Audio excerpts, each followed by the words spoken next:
What's up, Junkie Nation? Gorgeous George and Goes delivering another MMA superstar. This time it's Glover Teixeira, who owns a 5-fight win streak in the light heavyweight division. Most recently, he defeated Thiago Santos to close out a 2-0 campaign in the year 2020. What's going on, Glover? How are you? Yeah, I'm doing great, man. Enjoy life. Hey, most people would say, oh, I want to forget about 2020. And I'm sure you might have some reasons too, but in terms of your career, 2020 went perfect. Yeah, man. I'm just glad that everything went great in 2020 for me. My family, everything was okay. I hear like people say, 2020 is bad and everything, and I feel bad for them in a way. It was bad for a lot of people, but all I have to be is to be grateful for what happened in my life and my career, everything, man. In fact, the last 2 years have been perfect for you. You went 3-0 in 2019. You're the owner of a 5-fight win streak. But it surprised me when I looked at the news earlier on another website, and it said you were willing to be the substitute for Israel Adesanya and Jan Blachowicz. You stand by that? You would do a camp knowing that there's a chance you may not fight either guy, but you would be on call and ready to go? Well, yeah, it's it's a position that I told the guys is we haven't not the offer yet. It's like a situation that if we do talk about it and do the camp, and of course I got to get paid somehow to do the camp and bring the guys in, and everything, but because it really makes you think about I just in a position that I really think my next fight should be the title fight. I went over there and I beat all the guys they put in my way, and Thiago was number one. I believe that he was getting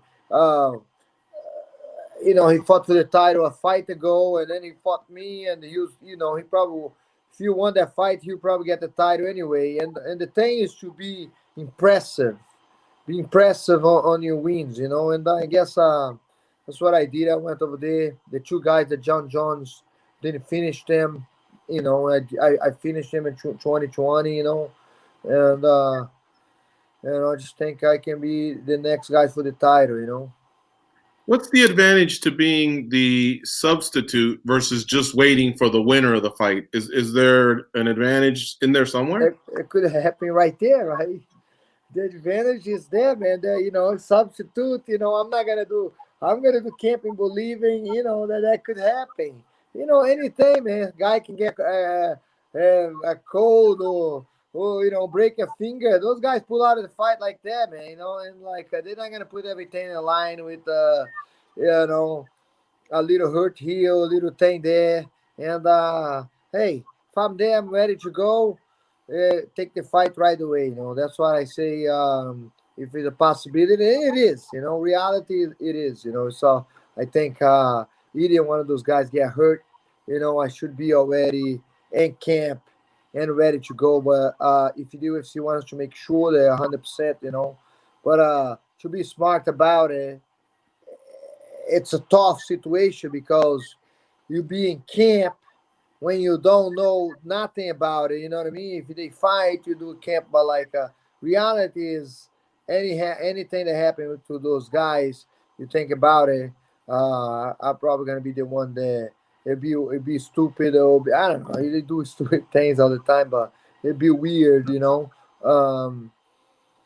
They put somebody else, who else they're gonna put, to if the Adesanya gets hurt, who else they're gonna put? What's fair compensation for being a sub, in your opinion? No, I don't know, man. I gotta, that's with my manager. We talk it later, and we see. We talk about see how what's the camp, and haven't talked with George yet. I still gotta talk with him. Should have called him today. I'll call him tomorrow, and yeah, we discuss about this stuff. We gotta see about it. We gotta see if that's what's gonna go through. I understand. I'm a little bit of a traditionalist, and I like it when two fighters sign to fight each other and eventually they meet. I don't dislike the sub because trust me, when the fight falls out, oh, it's a great thing there was a sub, you know, and it's good for the fans. It saves the card. I understand that part.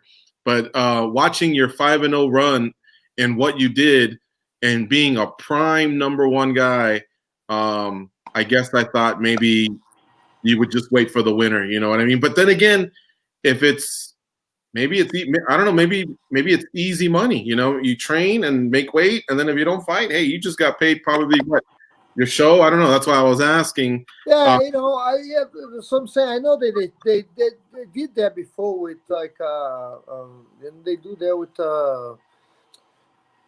I forget his name. Michael Chandler. Yeah, right. Yeah, Michael Chandler. You know, didn't they do that for his fight with Ferguson? Or no? Yeah, they did have him as for Habib versus Justin Gaethje. Chandler went to Abu Dhabi and that's why the reason I was talking about that. Somebody asked me about it and say, "Hey, man, you know, if they offer me their position, you know, and we got to discuss about it." I was gonna call George this week, you know, today, and I haven't talked to him yet, but that's what I'm probably gonna be doing tomorrow, you know.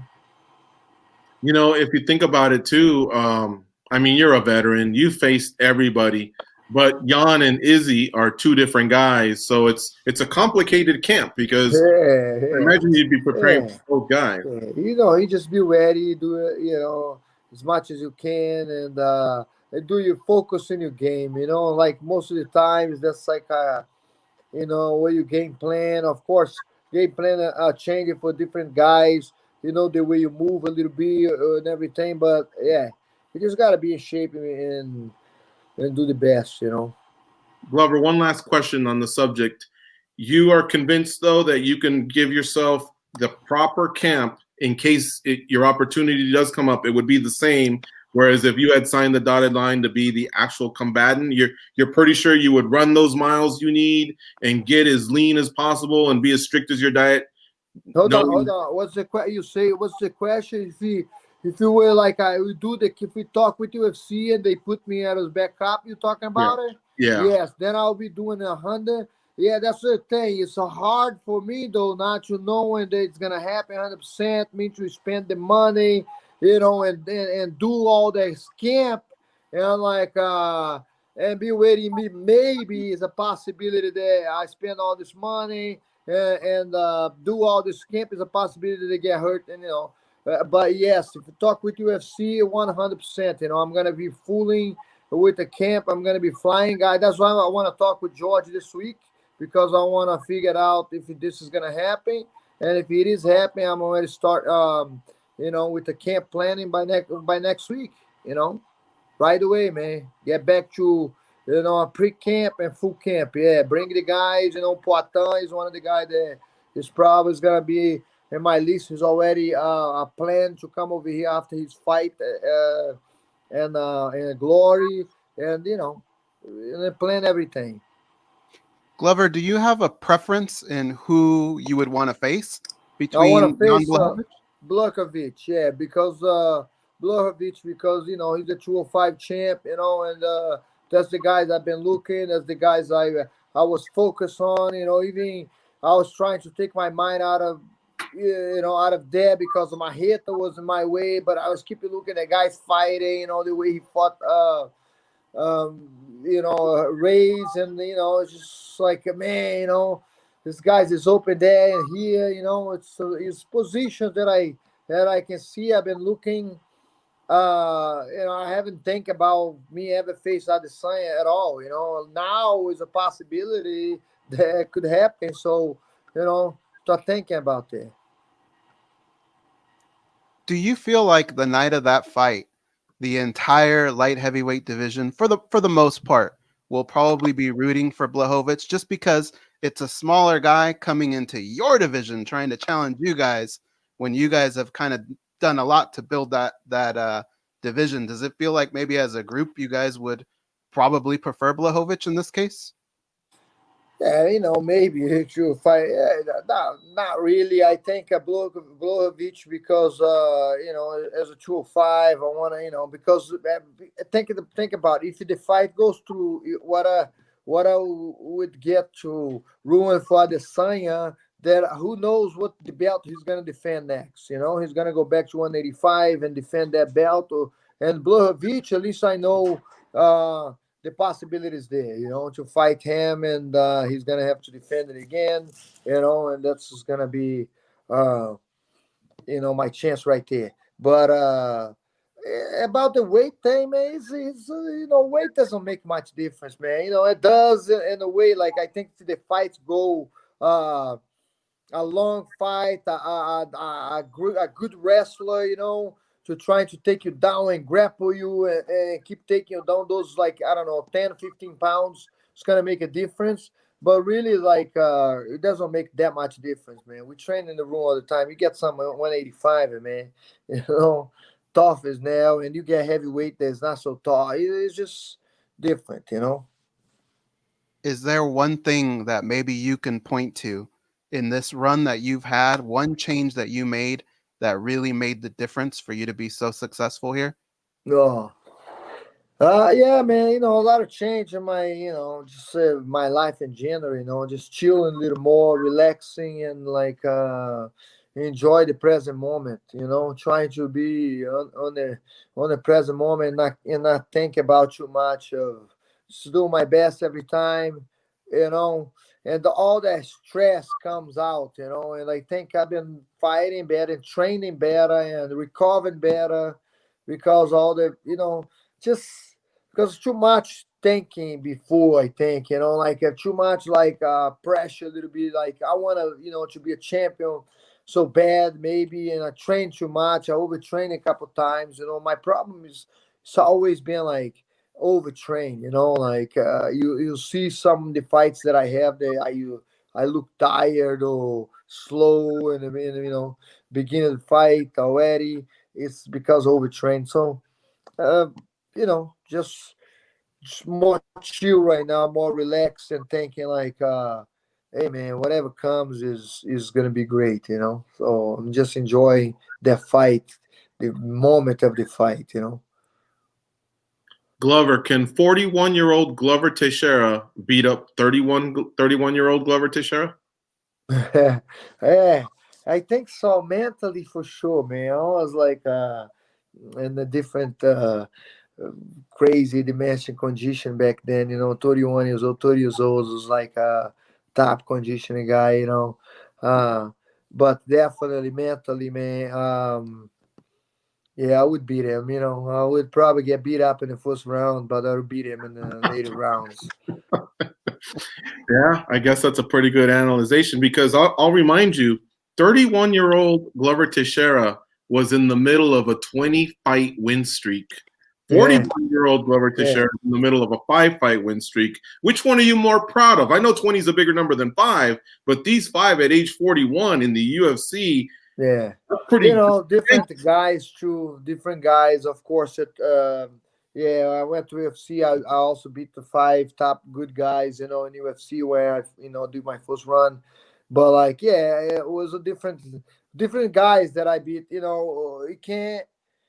Yeah, I will be difficult to beat 20 guys at this level in UFC.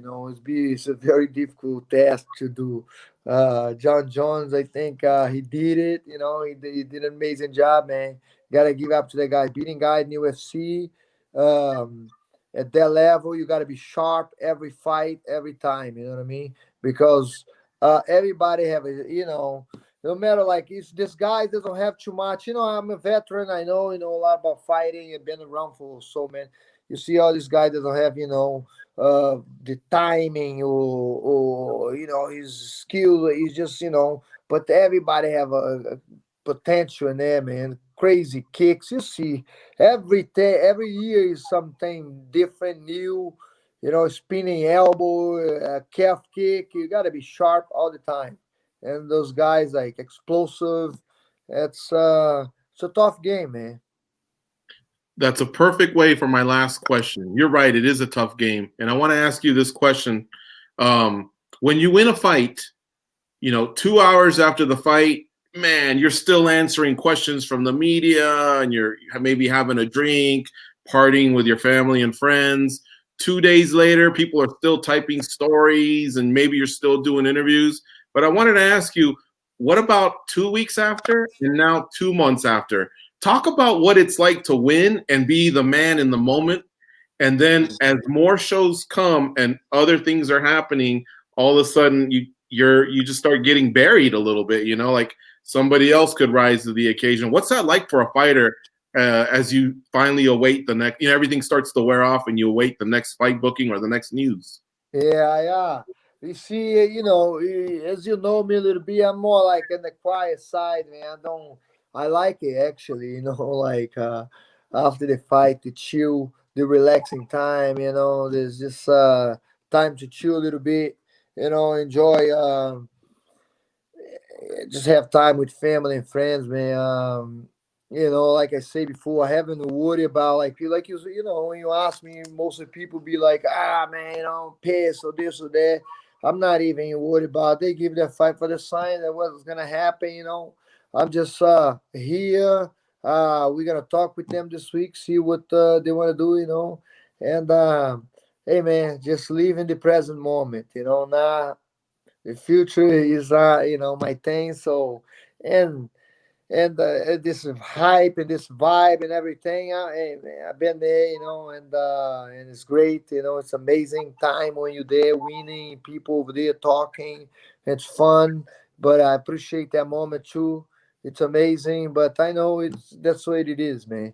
That's what it is. A lot of people get like, you know, I heard like was in a was in a movie, it was in a show. Was in a show. Was like in a show, Kingdom MMA show. They have a Netflix. They talk about the guys like, yeah, man, I miss the hype around me in the week of the fight. You know, too much hype, and the next day is just, you know, done. Everything going. You're nothing. You know, it's just, yeah. But you gotta know those things. You know, I think you gotta know those things, and you gotta enjoy good times. You know. Well, you're definitely taking it in stride, and that's good. You're not worried about it, and that's good. And one thing's for sure, in 2021, you'll be fighting for a title. I guess we just don't know the month, but I don't see with your resume and this 5-fight win streak that you're on, it's got to happen sometime this year. Yeah, like I said before today, I was telling my students today, you know, in the fight team, I say, hey guys, you know, I knew I was good, you know, training with the best. I trained with Chuck, I trained with Lioto, I trained with you know, Junior Dos Santos, you know, and Pedro Rizzo, Minotauro, you know, I trained. So I knew my level was, and knowing like what I was gonna be able to do in UFC. I knew already that I was gonna, you know, do good in everything. So, but like I said, I didn't know at 41 years old I'll be fighting for the title, man. You know, it's a title fight waiting for me at 41. So it's nothing to worry about. You know, I'm just glad and happy. And like, if I have to wait for that title, I'll wait because, hey, I'm just enjoying the moment. I just want to keep training and get better every time, learning. I got one more.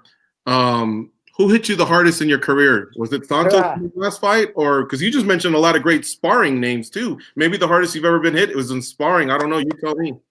Nah, man. I think I have to say Anthony Johnson. I don't know because I can't, you know, but I was out. So Yeah. Anthony Johnson is the only guy that put me out like that, and I have just made, you know, the position, you know, and he's a hard hitter too. You can see by his fight, but for sure, I have to say that one. I know never been knocked out in training. Or knocked down for that. I think Chuck knocked me down in the beginning. Yeah, with a head kick. You know, it was with a quick knockdown. But Chuck would knock me down like I think it was a first spar. I went all crazy hard because I just want to impress him or, you know, be a good partner. So I pick him up, take him down. He get up quick and boom, left kick. You know, I went down. You know, trying to go again, and John like, you know, sit down. But that was the only time I spar with everybody later on, you know, and never been dropping sparring before. And some guy named Eric Schwartz in your first fight, because you lost your first fight. And so some guy named Eric Schwartz is sitting around. He fought you in the WEC 20 years ago or something. And I guess he's telling all his buddies, see that guy, he's going to be a champ one day. I got him, because I don't know. I saw something at WEC 4, and that was, you remember that one? Yeah. Of course, Eric is my good friend. Eric, man, he hit so I can't believe I didn't have much experience when I fought Eric, and I can't believe I take those shots from him because later on I was already, top fighter, man, fighting. I was already in the level, UFC level, for sure, because when I beat Sakucho, but I spar with Eric, man, it's so hard because he's a hard hitter. He's very technical, and he's my good buddy, man. He's a good friend of mine. He retired undefeated. He retired at 2-0, so he can tell all his friends, I fought MMA. Yeah. I was undefeated at 2-0. You leave out the 2-0. You say I was undefeated, and I beat the great Glover Teixeira one time. Yeah, and Eric, you bet you know Eric, man. I don't know him, no, but I was looking to see because I wanted to ask you that question. Who hit you the hardest, and I wanted to go through your knockouts because I don't remember many knockouts. And I saw AJ, I remember that, and then I had he was a TKO. He was a TKO. He's a KO in the thing there. Yeah, it was a TKO. Yeah, a TKO. Yeah, I remember he mounted and he punched and the referee stopped. Yeah, it was like exhausting, and was a TKO. It was not like a KO. The only KO I think was like that I was out was Anthony Johnson. Gustafsson was out there, but wasn't. I was seeing everything. Anthony Johnson, I was like grabbing the referee. I didn't know what's going on, man. Was that one that you look up and you see the guy in the fence? You're like, oh shit, that one was bad. You see the guys jumping around the fence. You're like, oh fuck. Yeah. Well, you definitely turned it into a great career. That just goes to show all you young fighters out there, even if you lose your first one, you can still have a great career like Glover Teixeira, who will be fighting for a world title this year. He's on a 5-fight win streak. Glover, thank you so much for your time as always. It's always great chatting with you. Yeah, thank you, man. Oh, for sure. And sorry for the delay. And soon, man, I'll bring Eric one day for you guys. You guys gotta meet Eric, man. He's a great guy. He's funny, man, as can be. That guy make you laugh all night long, and he's that guy that's gonna be like doing that. He's gonna say like, "Yeah, I beat his ass," Oh, he's so funny, man. Do you still talk to Jason Von Flew? Yes. I thought. I don't talk with him but we change message on Facebook once in a while. Yeah, I wanted to talk to him once because when Ovin St. Preux was choking a lot of people out, and they were joking about the Von Preux choke, but Jason seems a little bit detached. Like, hey, MMA's in my past, so I don't know. If you talk to him or if he still watches the sport, or maybe he just didn't want to do the interview. I don't know. Hey man, Jason, he owned that choke, man. He started doing, he did it first. Everybody was crazy. And everybody, I remember like this guy was Mark. He had Jimmy Vegas. Mark, he was Grappling Quest champion. Mark Jacare, and everybody was asking, for that choke, Well, how did you do this choke, man? Holy shit. And I remember he did it to Jacare. And Jacare is like, but Jacare let him do it, I say, hey, watch this guy. Let him do it to you. And Jacare is like, Jacare was like 27 years old, like a world champ, and Jacare just go in and he starts squeezing Jacare, tries to pull the guard, and pull it. He got out of there, Jacare, but then he go like this, holy shit, that choke get you, man, and then everybody now know the choke, but yeah, just definitely Von Flew is the first guy that bring it to the table. Yeah, that's right. That's the good old days, that team you guys had in San Luis Obispo, California. The opposite end of the country that you live in now. You're in Danbury, Connecticut now. I guess you got tired of sunshine. I don't know. You left California, but yeah, man, I love California, man. But wife over here, bring me to Connecticut and teach me some appreciate a moment of the fourth season, you know. So right now, like the guy that trying to appreciate the season and see outside, but let me tell you, man, snow is beautiful to look, but it's not nice to be in it, you know. I was gonna say, do you appreciate spending 30 minutes shoveling the snow in Oh January? yeah. I'm just joking. All right. Hey, listen, again, thank you so much for the time. We had a great chat with you. I hope you get the fights you want because you deserve them. And again, you are on an amazing run right now. And it's a lot of people are paying you a lot of respect. Hopefully you're feeling it out there from the fans and the media and even other fighters, because at 41, man, you're on an incredible tear. Yeah, for sure, man. Thank you. You know, appreciate everybody. You know, I see the comments, you know, and everything. You know, it is what it is. But yeah, think you know, 5 fights ready to go. Let's get this. You know, thank you. Awesome. All right, take care. Good night.